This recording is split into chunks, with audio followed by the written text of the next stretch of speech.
واضح بلندہ سلوات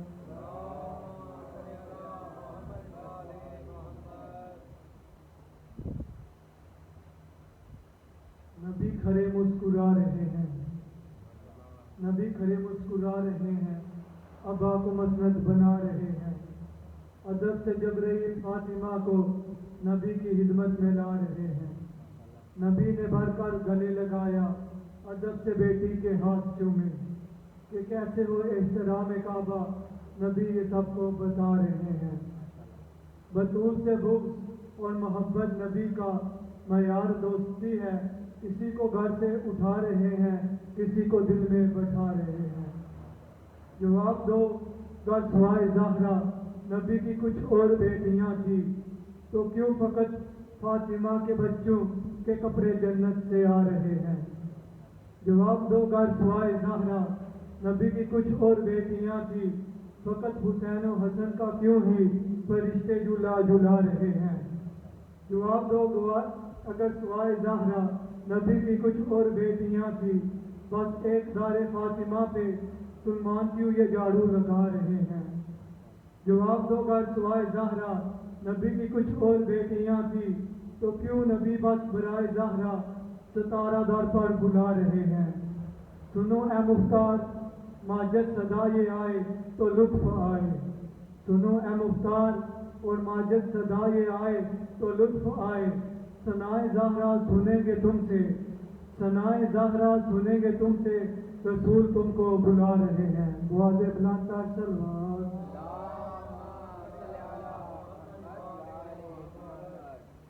میں ملتمس ہوں غلام صاحب سے جو آئیں اور ذکر آل محمد بیان کریں۔ واضح بلندہ سلوات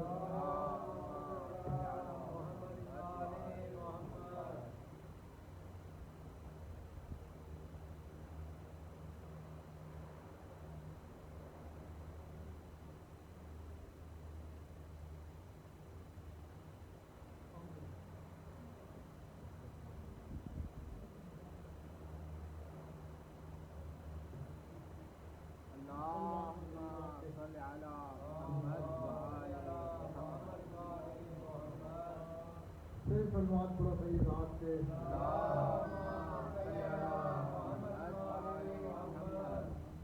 نعرہ تکبیر، نعرہ تکبیر، نعرہ رسالت، نعرہ رسالت، نعرہ حیدری، نعرہ حیدری، سلوات پڑھو صحیح ذات سے۔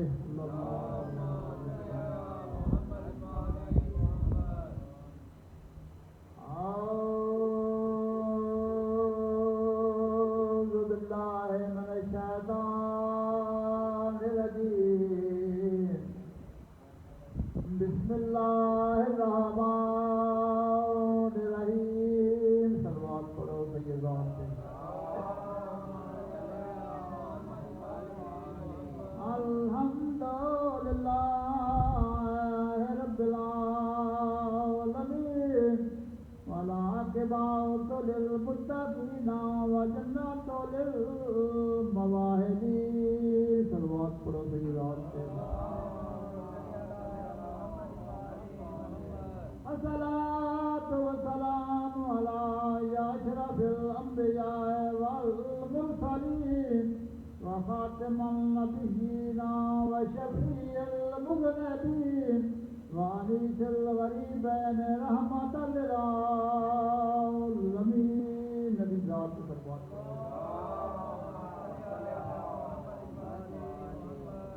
پھر سلوات کرو صحیح ذات سے۔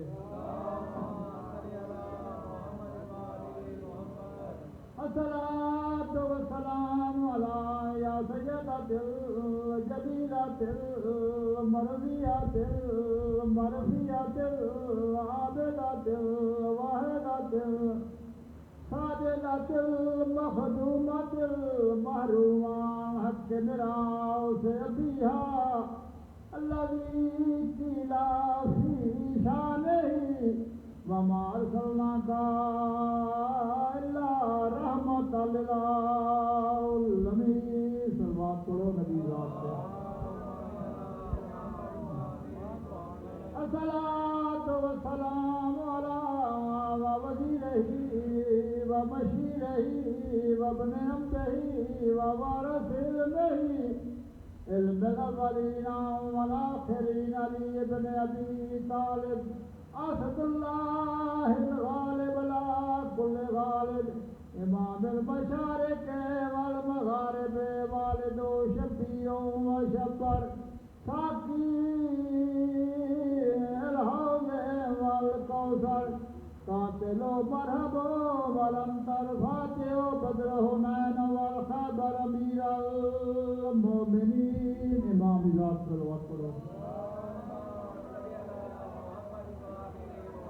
الصلاة والسلام على يا حسن المسموم المعصوم والحسين المقتول المجبور برز کربلا لٹیاں ہویاں تے دکھیاں بہندا کلا بھرا رہ گئی ماریا جراواں تے خطا کئی تے وسداں ڈٹھا سی یا سلطان الصابرین صلوات پڑھو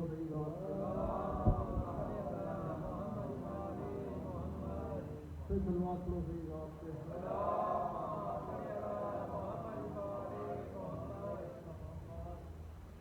ایک دو روپیاں دو سے قصیدے پڑھتا ہوں شاہ صاحب آ گئے ماشاء اللہ صلوات و سلام پہ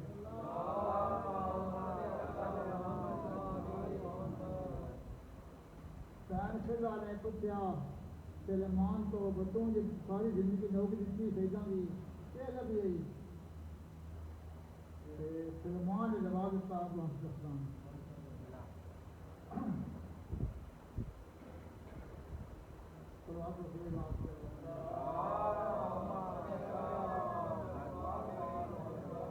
میں نوکر ہاں در پاکاں دا اج فطرے پاک قرآن ہے میں نوکر ہاں در پاکاں دا اج فطرے پاک قرآن ہے حیران ہاں میں ندانہ وانگوں اج پچھدی میرا شان ہے میری شان کے نال تعریف کرے سن کو جنت دے رضوان فرمان بطول دے بابے دا پڑیال وچوں سلمان جے سلمان دے گل کی نا تے سین فضا دربار ریاں دروازے تے تیرے کان مقرر حد دربار ریاں دروازے تے تیرے کان مقرر حد ای حد دے باروں میں سیداں دے تے قریب تھیاں بے حد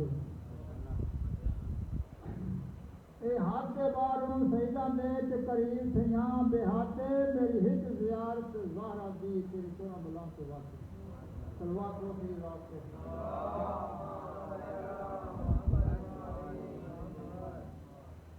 میں کیوں نہ سو رہا دم دم علیے میں کیوں نہ سو رہا دم دم علیے میں کیوں نہ سو رہا دم دم علیے میں کیوں نہ سو رہا دم دم علیے امداد علی تو منگی ہر نبی میں کیوں نہ سو رہا دم دم علیے میں کیوں نہ سو رہا دم دم علیے میں کیوں نہ سو رہا دم دم علیے امداد علی تو منگی ہر نبی میں کیوں نہ سو رہا آدم تو پوچھ گن اول اصول آدم تو پوچھ گن اول اصول پیچھے جاندے ہوئے توبہ قبول ایک ہے محمد دوجیوں دی دھیے ایک ہے محمد دوجیوں دی دھیے دو بچڑے ہوں گے اپنوا علیے میں کیوں نہ سو رہا دم دم علیے میں کیوں نہ سو رہا میں کیوں نہ سو رہا دم دم علیے امداد علی تو منگی ہر نبی میں کیوں نہ سو رہا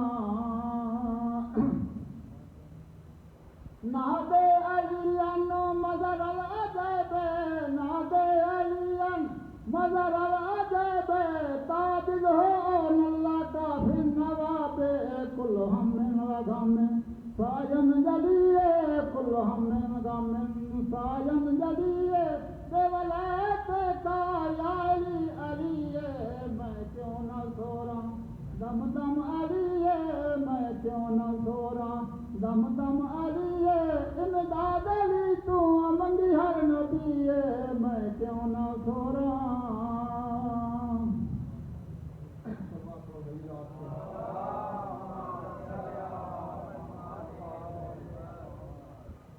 بلا کیا آباد ہے نا ارادہ کوئی ہو رہا اس کا دھیان دینا سلوات ہو صحیح ذات سے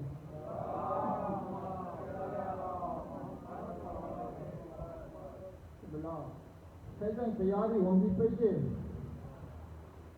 ماں بس تیار ہیں نا یمن دا وقت دا خزادہ رو مدینہ ماں نہ باتے جو گزرے آئے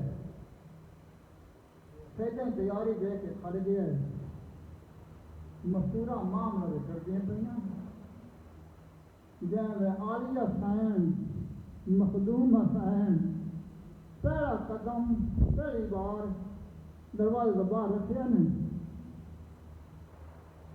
تو پکھی پرواز کر گئے نا اس دا کر مدینہ لوگوں تو پچھتا ہے او ایک کان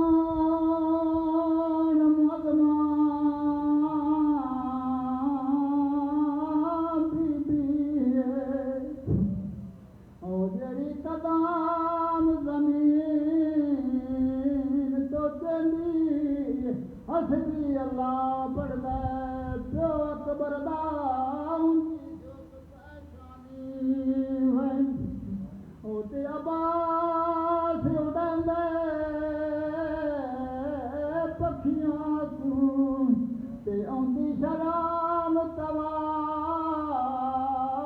کریں دی جاندی جڑی ذات حسین کرے کیوں ٹر پئی علی روان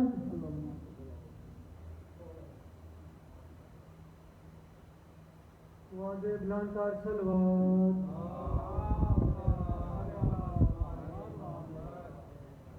کربلا ہی نہیں فسانہ حسین کا ہر ایک زندہ دل ہے ٹھکانہ حسین کا وہ شاہ ہے بادشاہ ہے شہنشاہ ہے دین کا ہوتا نہیں ہے حتم زمانہ حسین کا یہ تھے غلام حسین اور عام ملتمس مولانا خطیب آل محمد سید حسن کاظمی سے جو آئیں اور ذکر آل محمد بیان کریں ان کے آنے سے پہلے زوردار نعروں کا جواب دیں نعرہ تکبیر نعرہ رسالت نعرہ حیدری حیدری واضح بلانتار سلوات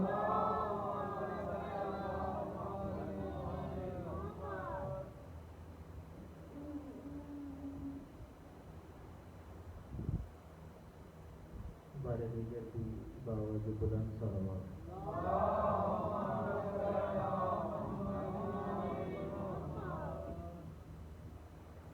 اعوذ باللہ من الشیطان الرجیم بسم اللہ الرحمن الرحیم الحمد للہ الذي لا يبلغ مدحته القائلون ولا يحصي نعماءه اللاتون ولا يعدي حقه المجتهدون الذي لا يدركه بعد الهمم ولا يناله غوث الفتن الذي ليس لصفته حد محدود ولا نعت معدود ولا وقت معدود ولا وجل ممدود فطر الخلائق بقدرته ونشر الرياح برحمته ووتد بالسحور ميدان أرضه والصلاة والسلام وتحية والإكرام حبيب إله العالمين أبي القاسم محمد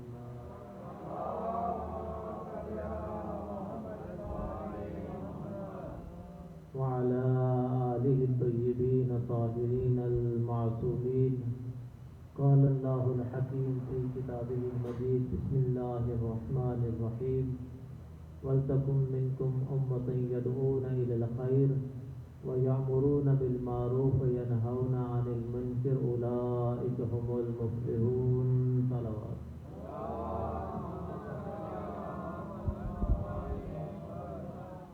وقال رسول الله صلى الله عليه وآله وسلم إن الحسين مصباح الهدى وسفينة النجاة بآواز بلند صلوات.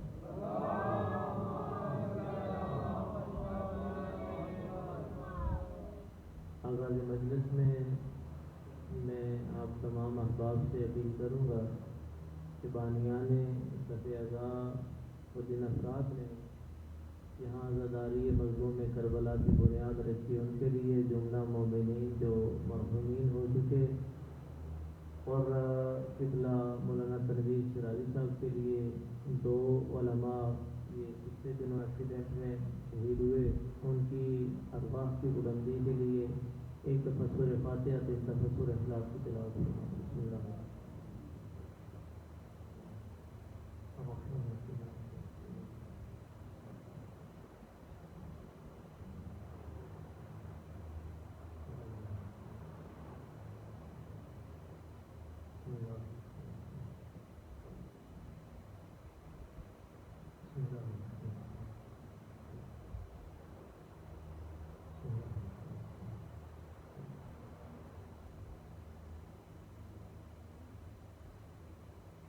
پر محمد وآل محمد صلوات.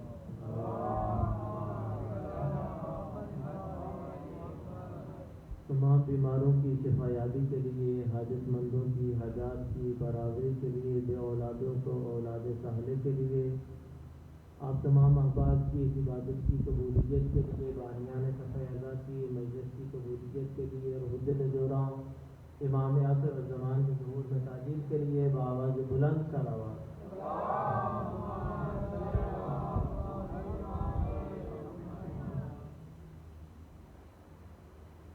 ہمارا جو سلسلہ کلام چل رہا ہے یہ اس سلسلے کی تیسری مجلس ہے. میں نے جو عرائض پچھلی مجالس میں آپ کو گوشے گزار کیے تھے، امید ہے وہ آپ احباب کے اذہان میں موجود ہوں گے. میں نے یہ عرض کیا تھا کہ حسین ابن علی یہ اعلان کرتے ہیں کہ میں امر بالمعروف کرنا چاہتا ہوں، نہی عن المنکر کرنا چاہتا ہوں. میں حسین ابن علی یہ چاہتا ہوں کہ اپنے جد رسول اللہ کی امت کی اصلاح کر سکوں. تو اسی اصلاح کے ذیل میں کہ میری بھی اصلاح ہو سکے، آپ کی بھی اصلاح ہو جائے، کیونکہ مجلس حسین یہ حسین کی ایسی یونیورسٹی ہے کہ جس میں کوئی طفل مکتب آئے تو اس کے لیے بھی یہ کارگر ہے، اور اگر پروفیسر کوئی آ جائے تو اس کے لیے بھی یہاں نیاز موجود ہے. اس کے لیے بھی علم کا سامان موجود ہے، دنیا کے علم کا بھی اور اخروی علم کا سامان موجود ہے. ہو سکتا ہے بیٹھ کے پڑھنے والا اتنا زیادہ عالم نہ ہو، اتنا زیادہ جاننے والا نہ ہو، لیکن حسین کی مجلس میں آ جانے کی برکت یہ ہے کہ یہ انسان کو طاہر کر دیتی. جو چیزیں انسان نہیں جانتا وہ حسین کی طرف سے عطا کر دی جاتی. تو میں نے کل کچھ چیزیں آپ کے گوشے گزار کی تھیں اور کچھ چیزیں آج اور آئندہ مجالس میں بیان کروں گا. ایک مصیبت یہ ہے کہ ہمارے یہ جو انتظامیہ ہے نا، انتظامیہ نے بڑا خوبصورت کام کیا کہ لاؤڈ سپیکر بند کر دیے، اور اب کیا ہے کہ اب یہ سپیکر لگائیں اور اس محدود آواز کے ساتھ گفتگو کریں. لیکن ہمارے خطباء نے، ہمارے خطیبوں نے اپنا طریقہ نہیں بدلا. پہلے یہ ہوتا تھا کہ لاؤڈ سپیکر سے آواز جاتی تھی باہر دور تک، تو خطیب یہ کرتے تھے جو افراد ان کے سامنے بیٹھے ہیں ان کے لیے 5 منٹ گفتگو کرتے تھے، اور دوسرے فرقے کو سنانے کے لیے 55 منٹ گفتگو ہوتی تھی. اب یہ تبدیل ہو گیا، ان لوگوں نے اس کے اوپر پابندی لگا دی. خطبہ کا طریقہ وہی ہے، اپنے سامنے بیٹھنے والوں کے لیے 5 منٹ، اور جہاں آواز ہی نہیں جا رہی ان کے لیے 55 منٹ گفتگو ہوتی ہے. سامنے بیٹھنے والوں کے لیے گفتگو ہونا تاکہ ان کی عقل میں، ان کی سمجھ میں، ان کے شعور میں کوئی بات آئے کہ جس سے وہ حسین کے قریب ہو سکے. جن تک آواز ہی نہیں جا رہی ان کے لیے 55 منٹ گفتگو کرنے کی کیا ضرورت ہے؟ تو اس لیے میری گفتگو آپ کے لیے، میری جو ٹوٹی پھوٹی سی جو علمی صلاحیت ہے، جو 2 باتیں حسین کے در سے ملی ہیں، وہ آپ کے لیے. وہ کسی دوسرے فرقے کے لیے نہیں ہے. تمام فرقے جو لا الہ الا اللہ محمد رسول اللہ پڑھنے والے ہمارے بھائی ہیں. ہمارا یہ محرم میں کالا لباس پہن کے عزاداری مظلوم کربلا بپا کرنا اس بات کی علامت ہے کہ ہم حسین کے غم میں ہیں. جو بندہ غمگین ہوتا ہے نا وہ کسی دوسرے کا نقصان نہیں کرتا. وہ تو اپنے غم میں نڈھال ہوتا ہے, اسے کسی دوسرے کی فکر ہی نہیں ہوتی. اور ہم ممبروں سے دوسروں کے بارے میں گفتگو کرتے ہیں, ہمیں بھی کوئی عقل مند کہے گا. تو اس لیے میری گفتگو خالصتاً آپ کے لیے, اس میں کسی دوسرے کے لیے کوئی کلام موجود نہیں ہے. تو میں کل بھی امر بالمعروف اور نہی عن المنکر کے لیے ایک واقعہ آپ کے ذہن میں پیش کیا تھا, اور انشاءاللہ آج بھی. اور یہ خوبصورت واقعہ میں یہ بزرگوار میرے سامنے تشریف فرمائے ان کی نظر کرتا ہوں کہ اس پیرانہ سالی میں بھی مولا کا ذکر کرتے ہیں. خدا ان کی عمر میں برکت عطا فرمائے, ان کی حاجات شریعہ کو پورا فرمائے, اور آپ تمام کی حاجات شریعہ کو مالک پورا فرمائے. تو کہتے ہیں کہ ایک بندے نے فرضاً نام کوئی بھی رکھ لیں, ظاہر نام رکھ لیں, کہ اس نے سفر کرنا شروع کیا. دودھ پڑی ہے کہ بیٹا سر تکلیف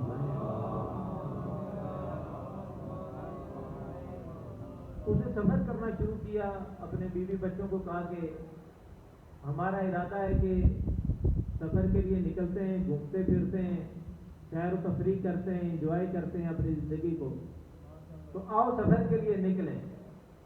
اب اس نے گاڑی لی, بچوں کو بٹھایا, بیوی کو بٹھایا, اپنی فیملی ساری ساتھ لی, جو ضروری سامان تھا لیا اور سفر کے لیے نکل پڑا. توجہ فرمائیے کہ نیاز حسین اس میں آپ کے لیے موجود ہے. اب یہ نکلے, کچھ فاصلے پہ کسی نے ہاتھ دیا کہ گاڑی کو روک دو. اب گاڑی روک دی. پوچھا کہ تم کون ہو؟ کہا کہ میں مال دنیا ہوں, دولت ہوں. تو بیوی بچوں سے کہتا ہے کہ ہم سفر پہ جا رہے ہیں, تو سفر پہ ظاہر گاڑی میں فیول ڈلوانا, باقی چیزیں خریدنا وہ ضرورت ہوتی ہے, تو مال کو گاڑی میں رکھ لیتے ہیں. پریشان تو نہیں ہو رہے؟ انشاءاللہ کو نتیجہ دینا چاہ رہا ہوں. کہا کہ مال کو ہم گاڑی میں رکھ لیتے ہیں. کہا ٹھیک ہے. پھر سفر شروع کیا, کچھ فاصلے پہ پہنچے, پھر کسی نے ہاتھ دیا گاڑی کو روکا جائے, پھر گاڑی روکی. کہا کہ تم کون ہو؟ کہا کہ میں مقام و منصب ہوں. تو اس نے متوجہ ہو کے بیوی بچوں سے کہا کہ جہاں مال سے کام نہ چلے نا, مقام و منصب سے کام چل جاتا ہے. جہاں مال کام نہ دے, وہ کہتے ہیں جی میں ڈی سی ہوں, میں ایس پی ہوں, میں وزیر اعظم ہوں, میں وزیر خارجہ ہوں, میں وزیر داخلہ ہوں. تو جہاں پیسے کام نہ دیں وہاں تعلق, وہاں مقام و منصب کام دیتا ہے. اسی طریقے سے وہ بندہ سفر کرتا رہا, چلتا رہا, کچھ چیزیں آتی رہیں, وہ رکتے رہے, وہ اسے اپنی گاڑی میں سوار کرتا رہا. اب یہ سوار کرتے کرتے ایک مقام ایسا آیا کہ پھر کسی نے گاڑی کو روکا. توجہ فرمائیے گا. اب جب گاڑی رکی ہے نا, تو کہا کہ اب تم کون ہو کہ جو گاڑی میں سوار ہونا چاہتے ہو؟ کہا میں تمہارا دین ہوں, میں تمہارا دین ہوں, مجھے گاڑی میں سوار کر لو. اب بیوی بچوں کی طرف متوجہ ہوا, کہا کہ دین کو گاڑی میں بٹھاؤں گا تو دین مجھے روکے گا. دین مجھے سب سے پہلے کہے گا کہ اللہ اکبر کی صدا ہوئی, گاڑی روکو, نماز ادا کرو. اور تمہیں تو پتہ ہے کہ جو بندہ گاڑی چلا رہا ہو, گانے سننے کے بغیر تو گاڑی چلتی نہیں ہے. تو پیغمبر دوسرا ارشاد فرماتے ہیں الغنا اشد من الزنا, کہ یہ گانا سننا یہ نیاز ہے نا تبرک امام حسین ہے. یہ غنا, گانے سننا, یہ زنا سے بھی بدتر ہے. تو پھر دین روکے گا. میں یہ کوشش کروں گا کہ لوگ لائن میں لگے ہوئے ہیں, لائن کو کراس کر کے, سارے لوگوں کا نمبر کراس کر کے اور چیزوں کو لے لوں, ان کی عزت کو پامال کر دوں. دین مجھے اس سے روکے گا. میں اگر کوئی چیز اٹھانے کے لیے, کوئی ایسی چیز جسے دین نے منع فرمایا, ہاتھ آگے بڑھاؤں گا, دین کہے گا رک جاؤ, خدا نے منع فرمایا ہے. میں اگر کسی ایسے کام کے لیے اپنے قدم کو بڑھاؤں گا کہ جس کے لیے خدا نے منع فرمایا, دین مجھے روک دے گا کہ اس کام سے رک جاؤ, اپنے کاموں, اپنے پاؤں کو اس کام سے روک لو. تو غرض یہ کہ جو جو کام کرتا جاؤں گا دین روکتا جائے گا, دین پابندیاں لگاتا جائے گا. اور سفر میں تو پابندیوں کی ضرورت نہیں ہے, ہم تو انجوائے کرنے کے لیے جا رہے ہیں. بیوی بچوں نے بھی تائید کی کہ دین کی ضرورت نہیں ہے. اس نے دین کو یہ کہا کہ اب تو میں جا رہا ہوں سفر پہ, جب واپس پلٹوں گا تو تمہیں لے لوں گا. دین وہاں رہ گیا، مال و دولت آ گیا، مقام و خشم آ گیا، یہ ساری چیزیں لیے وہ پھر سفر کے لیے روانہ ہوا۔ توجہ فرمائیے گا۔ اب آگے جس طریقے سے ہمارے یہاں انتظامیہ آتی ہے نا، اب روڈ سے گزرے مختلف جگہوں پہ انتظامیہ کی چوکیاں ہوتی ہیں، وہ پوچھ گچھ کے لیے روکتی ہیں۔ اب پھر گاڑی رکی، کہا کہ ہم یہ چوکی ہے پولیس کی، تو ہم تم سے کچھ پوچھنا چاہتے ہیں۔ کہا کہ مجھ سے کیا پوچھنا چاہتے ہو؟ کہا کہ دین کے بارے میں پوچھنا چاہتے ہیں۔ کہا دین تو میں پچھلے اسٹیشن پہ چھوڑ آیا ہوں۔ کہا کہ پچھلے اسٹیشن پہ چھوڑ آئے ہو، اب تمہیں دین کی ضرورت ہے۔ کہا کہ مجھے تھوڑی سی مہلت دے دو، میں جا کے لے آؤں۔ کہا کہ اب مہلت نہیں دی جائے گی۔ نا بعض اوقات جب پیپر پوچھتے ہیں نا، انہوں نے کہا پیپر پوچھتے ہو، دکھا دیتا ہوں، پیسے چاہیے دے دیتا ہوں۔ وہ آپ کہتے ہیں جی میں فون کروا دیتا ہوں، فون کروا دوں؟ اس نے کہا نہیں، دین چاہیے۔ کہا کہ مجھے فرصت دو، ٹائم دو، گاڑی میرے پاس ہے، میں یہ ابھی پچھلے اسٹیشن پہ چھوڑ کے آؤں۔ کہا نہیں، اب دیر ہو چکی ہے، اب واپسی کی کوئی گنجائش نہیں ہے۔ کہا کہ میرے ساتھ میرے بچے ہیں، میری بیوی ہے، وہ بھی گاڑی چلا لیتے ہیں، اگر اتنی مہلت دے دو کہ وہ لے آئیں۔ کہا کہ ذرا اپنے بیوی بچوں کی حالت تو دیکھو۔ بیوی بچوں کی حالت یہ تھی کہ یہ بندہ گاڑی سے نیچے تھا اور وہ گاڑی چلا کے جا رہے تھے، اور وہ جو چوکی تھی جو پولیس والے تھے، انہوں نے کہا کہ تمہاری زندگی تمام ہو چکی ہے، ہم خدا کی طرف سے موت کے فرشتے، ہم نے تمہاری روح کو قبض کر لیا، تمہاری زندگی کا جو معاملہ تھا وہ کلوز ہو چکا، وہ بند ہو چکا، زندگی کا جو پیج تھا، جو ورق تھا، وہ بند ہو چکا، تمہاری جو ظاہری حیات تھی اس کی مدت تمام ہوئی، اب تم سے دین کا تقاضا کیا جائے گا۔ یہاں قبر میں نہ مال کا پوچھا جائے گا، نہ مقام و منصب کا پوچھا جائے گا، اب تمہارے دین کا پوچھا جائے گا۔ اور جن کے لیے تم مال جمع کرتے تھے، جن کے لیے تم مقام و منصب کی طلب رکھتے تھے، جن کے لیے تم حلال و حرام کی پرواہ نہیں کرتے تھے، وہ دیکھو تمہاری لاش کو چھوڑ کے تمہارے بیوی بچے جا رہے ہیں۔ جن کے لیے پرواہ نہیں کرتے تھے وہ بیوی بچے، جن کے لیے دن رات مال حلال و حرام کی پرواہ کیے بغیر کمانے کی کوشش کر رہے تھے، وہ تمہیں چھوڑ کے وہ جا رہے ہیں، ایک لحظے کے لیے بھی نہیں رکے، تمہاری زندگی تمام ہوئی، تمہیں بلا دیا گیا۔ میں اور آپ اس دنیا میں آئے، ہم کہتے ہیں کہ نماز کل پڑھ لوں گا، کل سے شروع کروں گا۔ وہ کسی بندے نے بڑا خوبصورت جملہ کہا کہ قبرستان ایسے لوگوں سے بھرا پڑا ہے جو کہتے تھے کل سے نماز شروع کروں گا۔ ہم کہتے ہیں دین کی ضرورت نہیں ہے، جب بوڑھے ہوں گے نا تو پھر دین پہ عمل کر لیں گے۔ اب جوانی میں کیا داڑھی رکھنی ہے، جوانی میں کیا نماز پڑھنی ہے، جوانی میں کیا روزہ رکھنا ہے، جب بوڑھے ہوں گے آزاد کام نہیں کریں گے، خدا کو راضی کرتے رہیں گے، پھر اور کیا کام ہے۔ ابھی زندگی کو، ابھی لائف کو انجوائے کر لو۔ انجوائے کرتے کرتے ایک مقام ایسا ہے جو کسی کو موت کی خبر نہیں ہے۔ میں کہوں گا کہ مجھے الارم بجا دیا جائے گا کہ تم اگلے ہفتے مرنے والے ہو، یا آپ میں سے کوئی اتنا بالغ ہو جسے پتہ چل جائے، الارم ہو جائے کہ میں مرنے والا ہوں، نہ میرے عزیز ہو، کہ خدا کسی کو نہیں بتائے گا کہ تمہارا ہفتے بعد انتقال ہونا ہے۔ لیکن جس چیز کی ضرورت ہے وہ ضرورت دین کی ہے، دین کے اوپر عمل کرنے کی ضرورت ہے۔ آج اگر کہیں کہ انجوائے کے راستے میں رکاوٹ بنے گا دین، تو کل قبر میں جب دین کے بارے میں پوچھا جائے گا تو پھر جواب آئے گا کہ جواب نہ دارد، کہ میرے پاس جواب نہیں ہے۔ اسے مجلس حسین کا تبرک سمجھیں کہ حسین کی محبت سے، حسین کے مجلس سے نیا یہ ہے کہ اپنے پلو کے ساتھ دین کو مضبوطی کے ساتھ باندھنا ہے۔ یہ تو تھا نا حسین کی مجلس کا تبرک۔ اب جو دوسرا حصہ ہے، کل میں نے عرض کیا تھا کہ جو ہماری توحید ہے، جو ہمیں رسول نے، قرآن نے اور اہل بیت نے بیان کی ہے، اسی سے متصل کر کے اور اگلے رسالت کے موضوع کی طرف انشاءاللہ بڑھیں گے۔ میں یہ چاہتا ہوں کہ وہ حصہ ہوتا ہے نا کان پہ ہاتھ رکھنا اور دو شعر میاں صاحب کو سنا دینا، وہ بات نہ ہو، کوئی علمی بات ہو جس کا مجھے بھی فائدہ ہو، آپ کو بھی فائدہ ہو۔ اگر آپ بور ہوتے ہوئے تو پھر بھی یہی سناؤں گا کیونکہ میری ذمہ داری ہے، نعرے لگائیں گے تو پھر بھی یہی سناؤں گا کیونکہ میں نے سنانا یہی ہے۔ مجھے جو حسین کی بارگاہ سے نیاز ملی ہے وہ آپ تک پہنچانی ہے۔ نعرہ رسالت، نعرہ تکبیر، اللہ نعرہ حیدری۔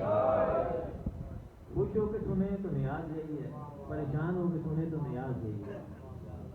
تو میں نے یہ عرض کیا تھا کہ توحید یہ ہے کہ اس کی طرف اشارہ نہیں ہو سکتا، اگر اشارہ کریں گے تو محدود کر دیں گے، اسے کسی جگہ قرار نہیں دیا جا سکتا، اگر قرار دیں گے تو باقی جگہوں کو خالی قرار دینا پڑے گا۔ وہ خدا ایسا ہے کہ جس جیسا کوئی نہیں، وہ خدا ایسا ہے۔ اب دیکھیں بعض اوقات ہوتا ہے نا کہ بندہ کہتا ہے جی وہ میں اس کی مثال بیان کروں، کسی ایسے بندے کے ذریعے بیان کروں کہ جس کے ذریعے سے لوگوں کو جلدی سمجھ آ جائے۔ خدا کے لیے اگر مثال بیان کی جائے نا تو سب سے عظیم مثال خدا کی وحدانیت پہ یہ ہے کہ حسین اپنے سارے کنبے کو لے کے خدا کی بارگاہ میں حاضر۔ اس سے بڑھ کے خدا کی محبت کیا ہوگی کہ حسین سارا کنبہ خدا کی محبت میں قربان کرتے ہیں۔ اور آپ کی ذوق طبع کے لیے عرض کر دوں کہ ایک مقام ایسا آیا کہ ایک شخص تھا، وہ کہتا ہے کہ صادق آل محمد بآواز بلند درود پڑھی۔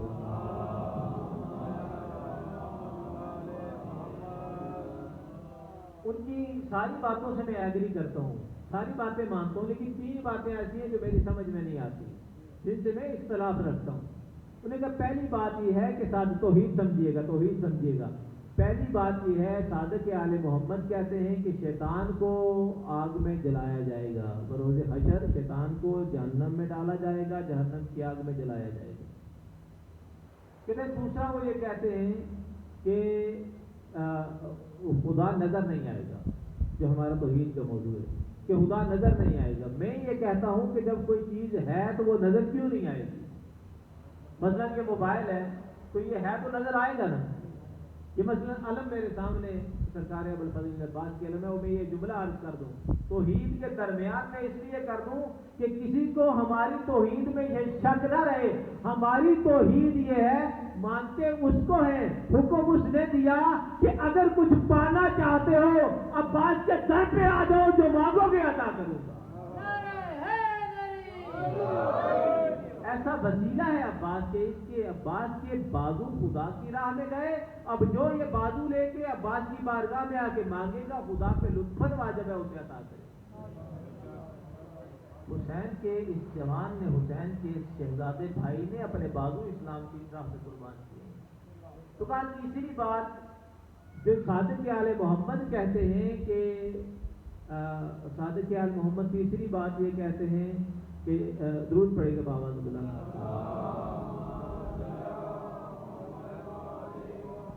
برائے تاجر حجت خدا بآواز بلند صلوات۔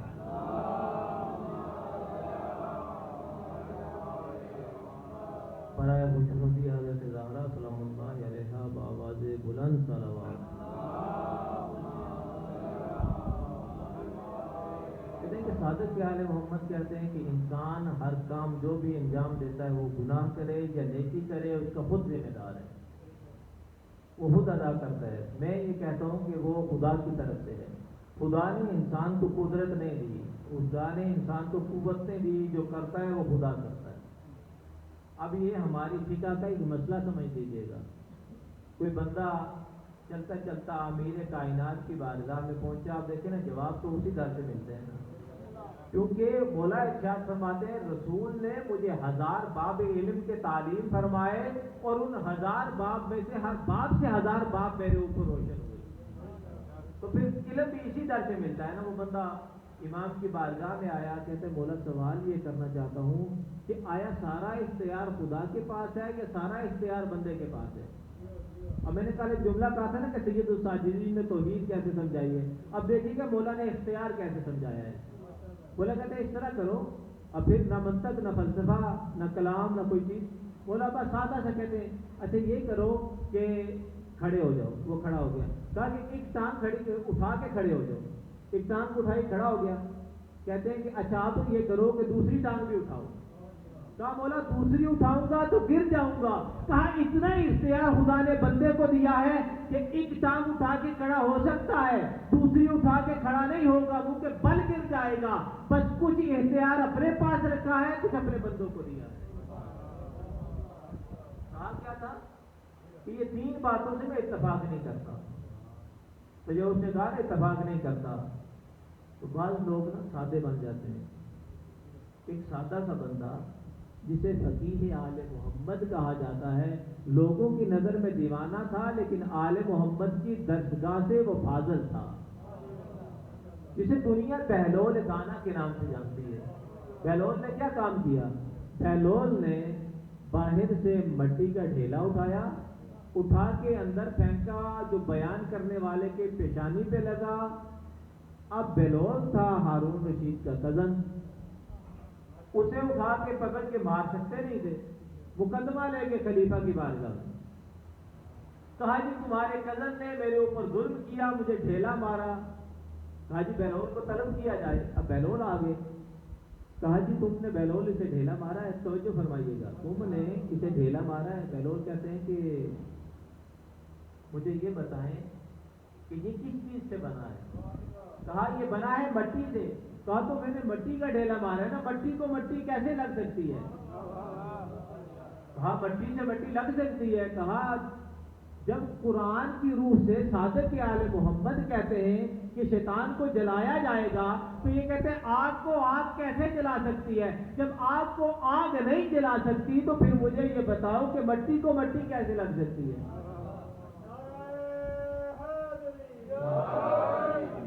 کہا کہ مجھے درد ہو رہا ہے. کہتے درد ہو رہا ہے تو مجھے دکھاؤ, درد دکھاؤ. کہتے درد نہیں دکھایا جا سکتا.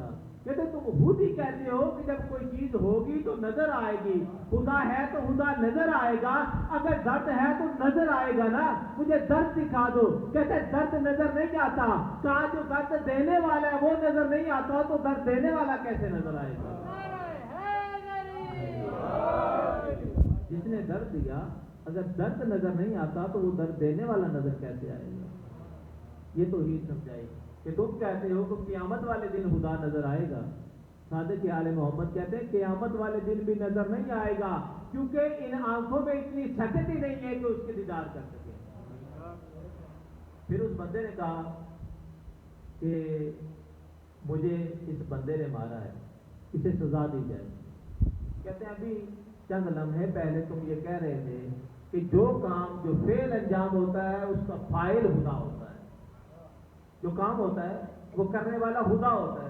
تم کہتے ہو کہ مٹی کا ڈھیلا تمہیں لگا, تو ہر کام جب خدا کرتا ہے تو مٹی کا ڈھیلا خدا نے اٹھا کے تجھے مارا, اب جا کے خدا سے حساب لے, مجھے کیا پوچھتا ہے؟ مجھے کیا پوچھتا ہے؟ تو ڈھیلا خدا نے مارا نا, جب ہر کام خدا کرتا ہے. اس نے کہا نہیں, ہم چلے تھے صادق آل محمد کے ساتھ مقابلہ کرنے, اس مکتب کے دیوانوں سے مقابلہ نہیں کر سکتے, امام سے مقابلہ کیا کریں گے؟ تو پروردگار عالم نے یہ تو چند عرائض تھے, اگر اس کے اوپر مزید بھی گفتگو کی جائے تو بہت گنجائش ہے, کیونکہ جتنے خطبے تفصیل کے ساتھ نہج البلاغہ میں توحید کے بارے میں بیان کیے شاید ہی کہیں بیان کیے, کیونکہ آپ کو زیادہ زحمت بھی نہیں دینی, باقی موضوعات بھی ہیں. کیونکہ ہم نے یہ کہا تھا کہ ہمارا جو اصل ہدف ہے وہ یہ ہے کہ خدا سے یہ مانگیں اللہم ارنی الاشیاء کما ہی, کہ ہم سے چیزوں کی حقیقت کو آشکار کر دے, ہمیں بتا دے توحید خالص کیا ہے, خالص رسالت کیا ہے, خالص امامت کیا ہے, اور ہمیں یہ بتا دے کہ خالص کربلا کیا ہے. ہم جب یہ سمجھنا چاہ رہے ہیں تو خدا نے یہ ارشاد فرمایا تھا حدیث قدسی میں, اور پیغمبر کی زبان سے یہ بات جاری ہوئے کہ اول اللہ خلق النوری, خدا نے سب سے پہلے تیرے نور کو خلق کیا. اب اس سے پہلے کہ رسول کی ظاہری زندگی کو سمجھے, رسول کی نورانیت کو سمجھا جائے کہ رسول ایک نور رکھتے ہیں. ان کی 2 حیثیتیں, ایک بشری تقاضے کے تحت جو آئے اور دین پہنچایا, ایک جو نورانی حصہ تھا کہ جسے خدا نے آدم کی خلقت سے پہلے خلق کیا. خدا کہتا ہے کہ میں ایک چھپا ہوا خزانہ تھا. بات پہنچ رہی ہے میری؟ میں ایک چھپا ہوا خزانہ تھا, میں نے چاہا کہ میں پہچانا جاؤں, تو میں نے اپنے نور سے محمد کے نور کو خلق کیا. پیغمبر کہتے ہیں خدا نے میرے نور کو خلق کیا, میرے نور سے علی کے نور کو اور اہل بیت کے نور کو جدا کیا گیا. اب آدم کی خلقت سے پہلے ہمارا نور موجود تھا, وہ ہمارا نور خدا کی حمد بیان کیا کرتا تھا. تو یہ نور رسالت اور نور امامت پہلے سے موجود تھا. اور اس کے متعلق ایک حدیث میں بڑے خوبصورت الفاظ ہیں, اگر آپ توجہ فرمائیں تو عرض کروں کہ جس حدیث کو حدیث قصہ کہا جاتا ہے, اور یہ ہمارے برادران اہل سنت کی متعدد کتابوں میں حدیث قصہ کے بارے میں روایات موجود ہیں. خود مسلم شریف میں بھی اس کے حوالے سے تذکرہ موجود ہے, اور اہل سنت کے بعض علماء کہتے ہیں 200 سے زیادہ ہماری کتابوں میں حدیث قصہ کے بارے میں روایات موجود ہیں. امام طحاوی نے بڑا لطف لیجیے گا, امام طحاوی کے جملے کا, اہل سنت کے امام ہیں, ان کے جملے کا لطف لیجیے گا. امام طحاوی لکھتے ہیں کہ کسی نے ان سے پوچھا کہ یہ بتائیے گا کہ یہ کہا جاتا ہے جو حدیث قصہ ہے اس کے متعلق جو آیہ مجیدہ نازل ہوئی, انما یرید اللہ لیذھب عنکم الرجس اہل البیت ویطہرکم تطہیرا, باوجھ بلند درود.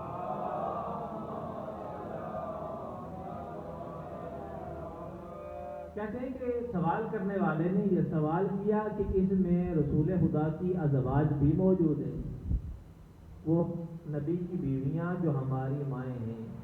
یہ یاد رکھیے گا, امیر کائنات کے ساتھ رسول کے ازواج میں سے جو ناراض تھیں ان کا معاملہ اپنی جگہ, ان کی لڑائی پہ ہمارا موقف کہ ہم علی کے ساتھ ہیں وہ اپنی جگہ, لیکن ہم کسی صورت بھی رسول کی ازواج کی توہین نہیں کرتے, جو ہمارے علماء کا عقیدہ ہے. اور جو ہمارے متعلق افواہیں اڑائی جاتی ہیں, یہ آپ کے لیے عرض کروں, کسی اور کے لیے نہیں عرض کر رہا, جو ہمارے متعلق افواہیں اڑائی جاتی ہیں وہ افواہیں اڑانے والے دیکھیں کہ انہوں نے خود رسول کی ازواج کے متعلق کیا لکھا ہے. ہمارا بڑا کلیئر موقف ہے, رسول کی ازواج ہماری مائیں ہیں. علی کے مقابلے میں جو آئے ہمارا اپنا موقف کہ ہم علی کے ساتھ ہیں, علی کے مقابلے میں کسی کو نہیں سمجھتے, لیکن نبی کی ازواج کی توہین نہیں کرتے, کیونکہ نبی کی ازواج کی اپنی ایک عظمت ہے. اور عظمت بتاؤں نبی کی ازواج کی, نبی کی ازواج کی عظمت میں سے ایک عظمت یہ ہے کہ جناب ام سلمہ رضی اللہ تعالی عنہا کی ذات ایسی ہے جنہیں حضرت زہرا اپنی ماں کہتی ہیں. جن کے متعلق حضرت زہرا کہیں کہ میری ماں ہے, ان کی توہین کے متعلق کوئی سوچ سکتا ہے؟ تو وہ کہتے ہیں کہ کسی نے سوال کیا کہ نبی کی جو ازواج ہیں وہ بھی آیہ تطہیر کے نیچے آئیں. وہ کہتے ہیں, امام طحاوی کہتے ہیں کہ جس بی بی کے گھر میں یہ آیت نازل ہوئی, جب وہ بی بی اس میں شامل نہیں ہو سکی تو باقی ازواج کہاں سے آ گئی؟ کہا کہ اگر وہ شامل نہیں ہے تو ان کے علاوہ کوئی بھی شامل نہیں ہے. اس میں اگر کوئی شامل ہیں تو وہ محمد ہیں, وہ علی ہیں, وہ حسن ہیں, وہ حسین ہیں, وہ حضرت زہرا مرضیہ ہیں. اسی لیے تو بیدم وارثی نے کہا تھا, بیدم یہی تو 5-6 مقصود کائنات, خیر النساء حسین و حسن مصطفیٰ علی. ان کے علاوہ کوئی نہیں ہے کہ جس کے متعلق پیغمبر نے کہا ہو, کہ جس کے متعلق خدا کی حدیث قدسی میں آیا ہو. حدیث قصہ کے الفاظ سے تلاوت فرماتا ہوں, آپ لطف لیجیے گا. ان کی شان بیان کرتے ہوئے خدا نے یہ ارشاد فرمایا کہ یہ جو ہستیاں ہیں حدیث قصہ چادر قصہ کے نیچے جو آ گئیں, ان کا مقام یہ ہے, انی ما خلقت سماعا مبنیتا ولا ارضا مدحیتا ولا قمرا منیرا ولا شمس مضیہ ولا فلق يدور ولا بحر يجري ولا فلق يسري الا بمحبت هؤلاء الخمسة الذين هم تحت الكتاب. خدا کہتا ہے کہ میں نے جو آسمان بنایا, جو زمین کا بچھونا بچھا دیا گیا, جو میں نے چمچماتے ہوئے سمندر بنائے, جو چمکتا ہوا سورج بنایا, جو روشنی سے لوگوں کو منور کرتا ہوا چاند اور ستارے بنائے, جو دریاؤں میں چلتی ہوئی کشتیاں بنائی, میں نے یہ جو کچھ بھی بنایا فقط ان 5 کی محبت سے بنایا. اگر ان 5 نفوس کو بنانا مقصود نہ ہوتا تو میں کائنات کی کوئی چیز نہ بناتا. میں نے جو کائنات کی وجود بخشا ہے وہ فقط انہی کی محبت میں بخشا ہے, کیونکہ کافی ہو چکا، میرے بعد بھی 2 افراد مولا کی بارگاہ میں حاضری پیش کرتے ہیں، فقط ایک 2 جملے، لیکن آپ تو فضیلت سننے آئے ہیں، مولا کا ذکر سننے آئے ہیں، مسائل بھی سننے آئے ہیں، لیکن ایک بیٹی ایسی آتی ہے کہ جو فقط مسائل سننے آتی ہے۔ کسی نوح خان نے بڑے خوبصورت الفاظ لکھے تھے، اس نے کہا کہ ہر مجلس شبیر میں آتی ہے ماں شفیع، کہتی ہے کہ اے مومنو تم سے یہ ماں شفیع، تو وہ کہتے ہیں کہ بی کہتی ہیں کہ میں یہ تمہارے آنسو ہیں نا، یہ اپنے رومال میں لے جاتی ہوں اپنے حسین کے مرہم کے لیے۔ وہ بی ہمارے آنسوؤں کے لیے آئی ہیں، حسین سے گریہ کے لیے آئی ہیں۔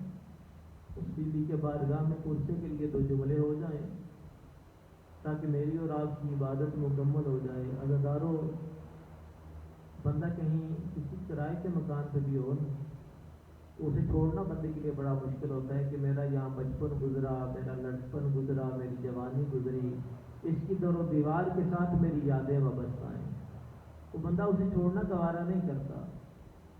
مجھے کسی بندے نے کہا کہ آپ اپنے علاقے کو چھوڑ کے ہمارے پاس آ جائیں، آپ کو جگہ بھی دیں گے، آپ کو مکان بھی دیں گے، جو چیزیں آپ چاہیں گے دیں گے۔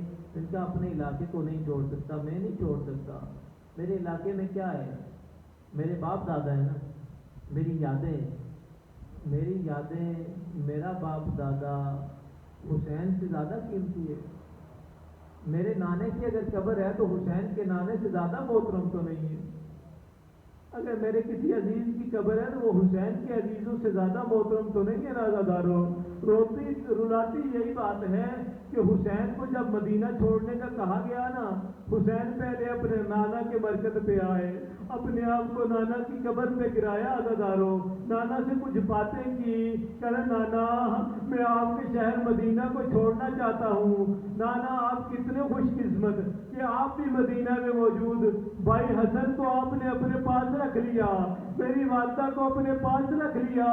نانا یہ تیرا غریب بچہ آج اس ملک کو چھوڑ کے، اپنی یادوں کو چھوڑ کے، آپ کی قبر کو، ماں زہرا کی قبر کو چھوڑ کے جانا چاہتا ہے۔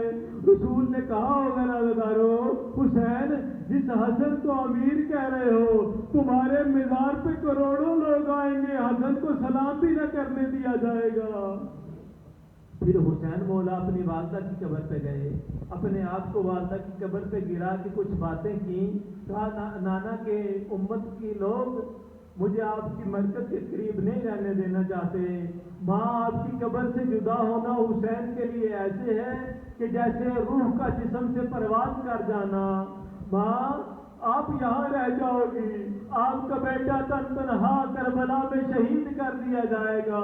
عزادارو، حضرت زہرا نے یہ جملے تو کہے ہوں گے نا، حسین جب تو کربلا چھوڑے گا نا، تو اکیلا کربلا نہیں چھوڑے گا، میرے لب جگر تیری ماں زہرا اپنا برقع اوڑھے ہوئے جہاں جہاں تیرے آواز جائیں گے، تیری ماں تیرے ساتھ چلتی جائے گی۔ حسین تیرا مقتل تیری ماں اپنے ہاتھوں سے صاف کرے گی۔ حسین ایک مقام ایسا آئے گا، کونے سے تیری 4 سالہ بطول گرے گی، جب تیرا بیٹا سجاد اسے لینے پڑے گا تو مقام یہ دیکھے گا، تیری ماں زہرا تیری سکینہ کو اپنی گود میں لیے ہوئے ہوگی۔ فَسَيَعْلَمُ الَّذِينَ ظَلَمُوا